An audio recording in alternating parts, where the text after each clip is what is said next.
Things have calmed down a bit after Secrets of the Obscure launched, and we had enough time to see a shift in builds for DPS, support DPS, and healers. This week I will go over the changes for the DPS builds, specifically the condition damage. The reason I decided to go for them is because they were affected the most by the weapon mastery and the relic system. So let's start. The change introduced with the relics was that the special effect from the 6th bonus of a rune was removed so that it can make room for a relic, which affected a lot of builds, like for example the Elementalist rune for Condimec doesn't work anymore, as a lot of condition duration was removed. Nightmare runes also lose out to the new contender because of that fear duration in the second bonus, and other Condi runes were also nerfed in some way with the exception of Trapper runes, which actually have been buffed. They have become the best in slot for almost all Condi builds. Even Firebrand is better off with this than the Balthazar runes because of how much condition damage it adds.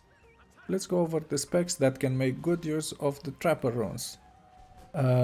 Actually, it will be faster if I mention the ones that are using the other runes. Well, the first one that comes to mind is Virtuoso, which still deals primarily bleed damage, so the crate runes are still best in slot for them. Then we have Reaper, which also need the crate runes for the Condi build. And we have Condition Soul Beast, which is still better off with the afflicted runes because of the poison damage. Condi Daredevil does a lot of bleed damage, so again it still uses crate runes. And I think that is it. Everything else moved to Trapper runes and either a Relic of the Fractal, Relic of a King, or Relic of Aristocracy. And as a side note, these runes cannot be bought off the trading post, so you have to craft them.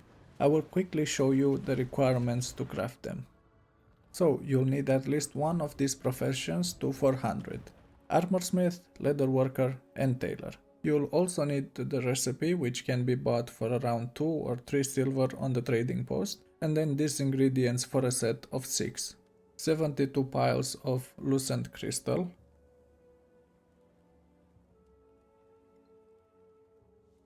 30 ancient bones,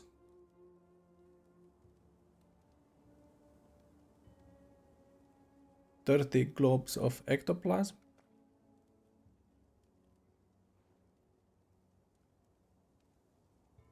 and 6 charms of skill. This will bring the cost to 24 gold at the date of this recording and instantly buying the ingredients. And if you want to craft one for the aqua breather, you need an additional 12 piles of lucent crystal, 5 ancient bones, 5 globes of ectoplasm, and 1 charm of skill. And this will raise the total cost to 27 gold and 93 silvers.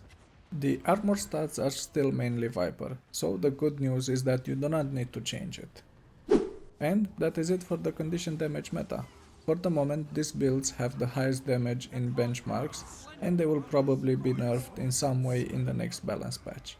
The highest one with the chance of being nerfed is Scourge, as it has a benchmark of 49,000 damage per second, and the rotation is not that complicated, so enjoy it while you can.